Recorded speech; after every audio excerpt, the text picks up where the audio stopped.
हाँ, हेलो मेरे प्यारे योद्धाओं, कैसे हैं? आशा है खूब अच्छे होंगे और मन से पढ़ रहे होंगे। आज मैं आपका प्रीवियस ईयर क्वेश्चन पढ़ाने जा रहा हूँ। सब आपके UP TET, C TET, H TET में पूछा गया है। आज मैं कुछ लिखा नहीं कि यूपी टेट में पूछा गया है कि सी टेट में पूछा गया है। आप यकीन नहीं मानेंगे, इसमें ये क्वेश्चन सी टेट में पूछा गया। इतना आसान क्वेश्चन पूछता है, इसको हुआ बनाने की ज़रूरत नहीं। आराम से बिंदास होकर पढ़ेंगे, सारे क्वेश्चन को हम सॉल्व करेंगे। इसके बाद आपको कोई कन्फ्यूज़न नहीं रह जाएगा स्क्वायर रूट में, क्यूब और क्यूब रूट में। चलिए हम लोग शुरुआत करते हैं और बिंदास होकर करते हैं। अब देखिए, जब इस तरह का सवाल हो, इसका मान क्या होगा, तो इसमें घबराना नहीं है, उल्टा चलेंगे हम। अब देखिए उल्टा क्या है, पहले क्वेश्चन का देखिए क्या है, 180 लिखा, फिर क्या है 246, 246, फिर लिखा और प्लस 100। इतना आसान क्वेश्चन पूछता है आप सब। अब 100 जो है वो भी अंडर रूट में है। अब सबसे पहले हमने क्या कहा, उल्टा चलेंगे। तो फिर 180 लिखा, ठीक, फिर प्लस 246 लिखा, और 100 का क्या हो जाएगा, 10 × 10 मतलब 10 प्लस 10। अब आप जानते हैं 246 में 10 हम ऐड करते हैं, 256 हो जाता है। तो लिखेंगे 180 प्लस 256। अब क्या हो गया, 180। अब 256 किसका होता है, 16 × 16 का, तो प्लस 16। अब जब हम 16 करेंगे तो क्या हो जाएगा, 196, और ये होता है 14 का। कितना आसान क्वेश्चन था। हमने क्या किया, उल्टा चला। पहले 100 का किया तो 100 का 10 होता है, फिर इसको कर दिया 256 हुआ, फिर 256 का 16 होता है, 16 इसमें क्या 196, और 14 हमारा आंसर आएगा। अब हम लोग आते हैं दूसरे सवाल पे। दूसरे तरह के सवाल हमेशा पूछे जाते हैं। लिखा है √6 तो इज इक्वल टू है 2.449। तो कह रहा है 3√2 और 2√3 की वैल्यू निकालिए। हमेशा याद रखना है, इसमें हर का परिमेयकरण करते हैं।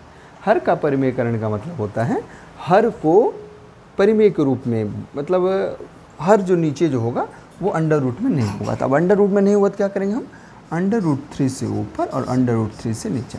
आपको ये पता है गुणात्मक तत्समक होता है कि यदि किसी संख्या को 1 से मल्टीप्लाई कर देंगे तो उसकी वैल्यू में, और 1 से डिवाइड करेंगे तो कोई फ़र्क नहीं पड़ता है। अब देखिए ये 1 ही है, √3/√3। अब ये क्या हो गया, 3√6, और नीचे क्या होगा 2 × 3। अब ये 3 इस 3 से कैंसिल, मतलब गला मिल लेगा। अब 3√6 की वैल्यू क्या है, 2.449 2 से डिवाइड कर देते हैं। 2 1 जा 2, 2 2 जा 4, 2 2 जा 4, 2 4 जा 8, 2 5 जा 10। यही हमारा आंसर होगा। कितना आसान है। अब चाहे तो इसको ऐसे भी लिख सकते हैं 1.225, क्योंकि यदि ये 5 हो या 5 से ज़्यादा हो तो 1 बढ़ जाता है। कितना आसान क्वेश्चन था दूसरा भी। अब हम लोग तीसरे सवाल पे आते हैं। फिर से एक बार देख लें आप, √6 की वैल्यू है 2.449। अब क्या है, 3√2 और 2√3। हमने क्या किया, नीचे को परिमेयकरण कर दिया, हर का परिमेयकरण कर देना। इसका मतलब नीचे क्या करेंगे, हम ऐसी संख्या से गुणा करेंगे कि जो अंडर रूट में है वो हट जाए। तो क्या किया, √3 से ऊपर √3, तब 3√6 हो गया अपन 2 × 3। इसका अंडर रूट बाहर हो जाएगा, क्योंकि √3 × 3 ये हो जाएगा, तो 9 तो 3 बाहर। यही मैं किया हूँ यहाँ। अब तीसरा सवाल पे हम आते हैं। तीसरा सवाल भी बहुत आसान है और थोड़ा सा टेक्निकल है, ध्यान देंगे आराम से आएगा। सबसे पहले तीसरे सवाल को करते क्या है, हम लिखा है 2 3 5 2। इसका हम लोग खंड कर लेते हैं। हम यदि खंड कर दें, ऐसे करेंगे तो आपको लगेगा, तो आप इसका खंड करते हैं। लास्ट में 2 है तो 2 से काटते हैं, 2 1 जा 2, फिर 2 1 जा 2, फिर 1 पे आया 5 7 और फिर 6, ठीक। 2 1 कम 2, 1 पे आया, फिर 2 1 कम 2, फिर 1 पे आया 5, 7 दूनी 14, 1 पे आया 2, 6 दूनी 12। फिर 2 से देखते हैं, 2 पंचे 10, 1 पे आया 17, 2 अट्ठे 16, 2 अट्ठे 16। अभी 2 से कट ही रहा है तो काटते रहेंगे। तो 2 दूनी 4, फिर 1 पे आया 18, 2 में 18, 4, फिर देखिए 2 से काटते हैं तो हो गया 2 एक कम 2, 2 चौके 8, 2 सत्ते 147, 7 4 11 1 12, 3 से कटेगा, 3 चौक 12, 2 पे 70, 3 में 27, फिर 7 से दिए 7 और फिर 7 से दिए 1। इसका मतलब हुआ, देखिए तीसरा सवाल मैं कर रहा हूँ। तीसरा सवाल है कि 2 कितने बार है, देखें आप, 1 2 3 4, तो 2 टू द पावर 4 इंटू 3 कितने टाइम्स है, 1 टाइम्स, और 7 कितने टाइम्स है, 2 टाइम्स। अब इज इक्वल टू क्या है, देखिए क्या है, 2 to the power x, 3 to the power y और 7 टू द पावर z। अब हम क्या देख रहे हैं, ये सेम है, इसमें लिखते हैं घातांकों की तुलना करने पर। घातांकों की तुलना करने पर क्या हो जाएगा, x इक्वल टू हो जाएगा 4, y इक्वल टू हो जाएगा 1 और z इक्वल टू हो जाएगा 2। अब क्या कर रहा है, x plus y plus z, तो 4 2 6 1 7, हमारा आंसर क्या हो जाएगा 7। कितना आसान है। तो अब हम नेक्स्ट सवाल पे आते हैं। बहुत ही आसान सवाल है, कुछ है नहीं। तीसरा सवाल आपको समझ में आ गया होगा। अब हम लोग चौथे सवाल को करते हैं और ऐसे ही बिंदास होकर करेंगे, कोई कठिन है ही नहीं। सबसे पहले हमने क्या किया, उसको उस फॉर्म में कन्वर्ट कर लिया, उसके बाद घातांकों की तुलना किया और घातांक की तुलना करने के बाद हम आंसर ले आए। अब हमारा चौथा सवाल है। अब देखिए चौथा सवाल भी वैसे ही है। चौथा सवाल कह रहा है 3 to the power x minus y is equal to 81 और 5 to the power x plus y is equal to 6 to 5। कुछ है नहीं, देखिए क्या आराम से करते हैं हम लोग और मुझे लगता है कि आप लोग को भी अच्छे से आ जाएगा। देखिए क्या है सवाल। अब क्या करते हैं, 3 to the power x minus y और इसको क्या लिख सकते हैं हम 81 को, 3 3 9 3 27 3 81, तो 3 टू द पावर 4। अब देखिए 5 इंटू एक्स प्लस वाई, यहाँ देखिए इसको क्या है, 5 25 25 25 125 25 625, मतलब इसका मतलब है कि 5 टू द पावर 4। अब आप देखिए x माइनस वाई बराबर 4, x प्लस वाई बराबर 4।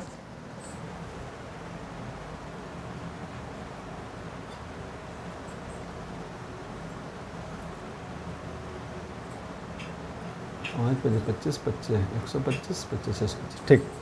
अब देखिए क्या हो जाएगा, तुलना कर देते हैं। तो x माइनस वाई बराबर 4, x प्लस वाई बराबर 4, एक्स वाई का मान क्या होगा। अब देखिए क्या होगा, जोड़ देते हैं, कट गया ये, 2x बराबर 8, x बराबर 4। अब देखिए क्या हो जाएगा, x की वैल्यू इसमें रख लेते हैं तो हो जाएगा y बराबर 0। तो क्या हो जाएगा, यही हमारा x और x की वैल्यू 4, y की वैल्यू 0। अब देखिए हम पांचवा सवाल करते हैं और कह रहा है कि इसमें कौन सा पूर्ण घन है। आप देखेंगे क्या हो गया, 5 25 25, 5 गुना 5, इसको लिख सकते हैं 6 गुने 6, इसको लिख सकते हैं 4 गुने 4 गुने 4, इसको लिख सकते हैं 9 गुने 9। तो पूर्ण घन कौन है, यही है। तो हमारा आंसर ये है। अब देखिए छठवां सवाल करते हैं और छठवां सवाल बहुत ही आसान सवाल है और कोई कठिन नहीं है। देखिए छठवां सवाल क्या करते हैं, कुछ भी नहीं है, बहुत मज़ेदार है और मुझे लगता है कि आप लोग भी आराम से कर लेंगे। और इसी तरह के सवाल पूछे जाते हैं, इसलिए घबराना नहीं। एक दो बार लॉग का भी पूछ दिया था सवाल, लेकिन लॉग है तो घबराना नहीं है। लॉग का भी एक फार्मूला होता है बेस का, तो जो उसका पावर होता है वो बाहर आ जाता है। अब इसे देखिए सवाल हम करते हैं छठवां कर रहा है 5 to the power 3x is equal to 1 to 5। अब ध्यान देखें, पहले हम लोग इसको कुल तो कर रहा है 10 to the power minus 2x की वैल्यू क्या हो। अब देखिए ध्यान से, पहले 5 टू द पावर 3x, तो 5 3x, इसको भी लिख ले 5 गुने 5 गुने 5, 5 5 25 25 125 मैंने 5 टू द पावर 3। अब 3x बराबर 3, x बराबर 1, अब x की वैल्यू क्या है 1, तो 10 to the power minus 2x, मतलब क्या होगा 10 टू द पावर माइनस 2, तो क्या हो जाएगा 1/10 टू द पावर 2। अब क्या हो गया 1/100, ये हमारा आंसर होगा। आसान है। अब 7वें सवाल पे आते हैं। 7वां सवाल भी पहले सवाल की तरह है, इसमें भी हम उल्टा चलते हैं। सवाल क्या है, घन है और कोई कठिन नहीं है। देखिए 321, फिर है 16 और फिर है 8। बहुत ही आसान सवाल है, कुछ नहीं। अब इसमें देखिए क्या हो जाएगा, ये 21 है, ये 16 है तो 4 हो जाएगा और ये 2 हो जाएगा। अब जोड़ देते हैं, 21 4 25 2 27 27, मतलब 3 × 3 ×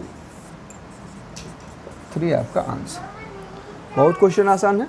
अब हम लोग नेक्स्ट क्वेश्चन पे आते हैं और वो है हमारा 8वां सवाल। हमेशा याद रखना है, यदि किसी का पावर, हमेशा याद रखना है यदि किसी का पावर माइनस में है और यदि आप उसको बट्टे में कर देते तो उसका पावर प्लस में आ जाता है। अब हमारा सवाल है, मतलब उल्टा कर देते तो अब कह रहा है 32, मतलब 32/243 का पावर जो है वो है -4/5। अब देखिए क्या हो जाएगा, पलट जाएगा तो हो जाएगा 243 का पावर, मतलब 32 का पावर जो हो जाएगा वो हो जाएगा 4/5। 4/5 का मतलब होता है ये पावर जो होता है वो यहाँ होता है और ये ऐसे हो जाता है। इसका मतलब एक बार आपको मैं पहले समझा दूँ, जैसे 8 टू द पावर 1/2 है या मान लीजिए 3/2 है। इसका मतलब होता है 8 टू द पावर 3 और पावर 2। यही सवाल मुझे यहाँ करना है, तो क्या हो जाएगा 243 टू द पावर, ये 32, ये हो जाएगा 5 और इसके पावर हो जाएंगे 4। अब देखिए कर लेते हैं, 243 4 टाइम्स होगा और तो 243 क्या है, जब हम करते हैं तो डायरेक्ट हम लोग लिख लेते हैं या इसको फिर काट भी देंगे तो क्या हो जाएगा, 243 को आप ऐसे लिख सकते हैं, 243 को 3 1 2 3 4 5, हाँ तो इसको आप लिख सकते हैं 3 टू द पावर 5 और 2 टू द पावर 5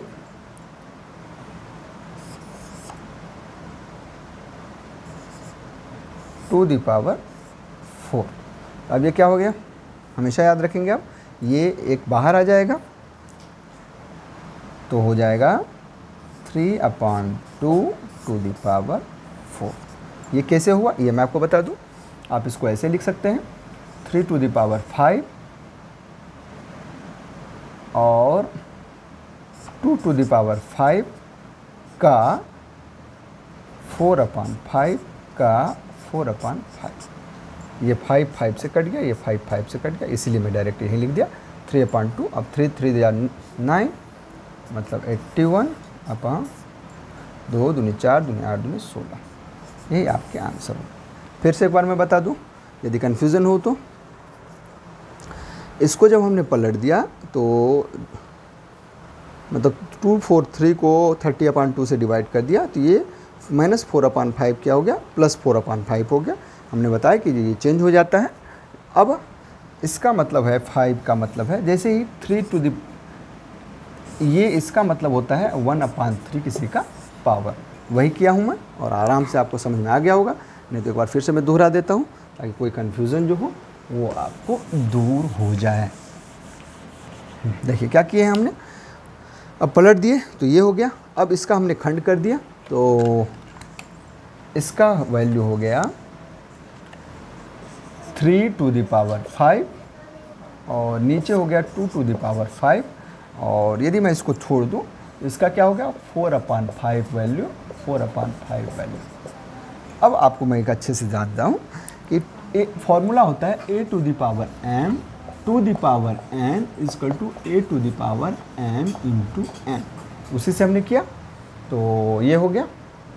और आप एक चीज़ और कर सकते हैं, a to the power m into a to the power n, इसको आप ऐसे भी लिख सकते हैं a to the power m into n। ये सारे फॉर्मूले का यूज किया और हमारा आंसर आ गया।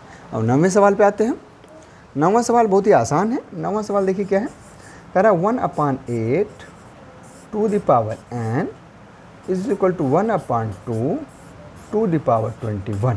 अब देखिए 1/8 है, 1/8 को आप ऐसे लिख सकते हो 1/2, ठीक। अब टू दी पावर क्या हो गया 3 और n है ही, is equal to 1/2 to the power 21। अब देखिए घातांकों की तुलना कर लेंगे, ये भी 1/2 है, ये भी 1/2 है, तो 3n is equal to 21, n is equal to 21/3, 7 answer. अब 10वां सवाल है, यदि किसी संख्या के पूर्णांक संख्या का वर्ग किया जाए तो स्थान पे कौन सी संख्या नहीं हो सकती। हमने आपको बताया था, यदि आपको याद होगा कि किस किस संख्या का हम वर्गमूल निकाल सकते हैं, तो कौन सी संख्या नहीं होगी, तो कौन सी संख्या नहीं होगी, सबसे पहला 2 नहीं होगा, 2 का वर्गमूल हम नहीं निकाल सकते हैं। यदि वर्ग करेंगे तो क्या होगा, 2 नहीं आएगा। फिर क्या नहीं आएगा, 3 नहीं आएगा। फिर क्या नहीं आएगा, 7 नहीं आएगा, और एक और था 8 नहीं आएगा। बाकी तो क्या है, किसी पूर्णांक संख्या का वर्ग किया जाए तो इकाई स्थान पे कौन सी संख्या नहीं हो सकती, तो 2 नहीं हो सकती है, 3 नहीं हो सकती, 7 नहीं हो सकती, 8। जैसे सपोज करिए 44 है, तो लास्ट में क्या आएगा, 6 आएगा। ये आपको मैं पहले ही बता चुका हूँ। ये हमारे 10 सवाल थे जो आपके प्रीवियस ईयर क्वेश्चन पे आधारित कठिन सवाल थे, और ये आसान ही था, कुछ कठिन नहीं होता है। तो आपको समझ में आ गया होगा आशा है। और फिर कल हम लोग थोड़ा, ये कल वाला जो चैप्टर है वो 1 से 2 दिन लग सकते हैं करने का, मतलब है थोड़ा लंबा लेंदी है। तो मेरा कोशिश रहेगा शनिवार रविवार पढ़ाने के बाद 2 दिन के बाद ही उसका हम प्रीवियस ईयर क्वेश्चन करवाएं। तो कल और परसों नहीं हो पाया, परसों हमारे यहाँ ऑडिट था और कल एक थोड़ा काम हो गया था, मैंने ऑडिट में ही थोड़ा लेट लग गया, इसलिए तो क्षमा चाहता हूँ। फिर मिलते हैं कल हम नए वीडियो के साथ, तब तक के लिए लगे रहिए।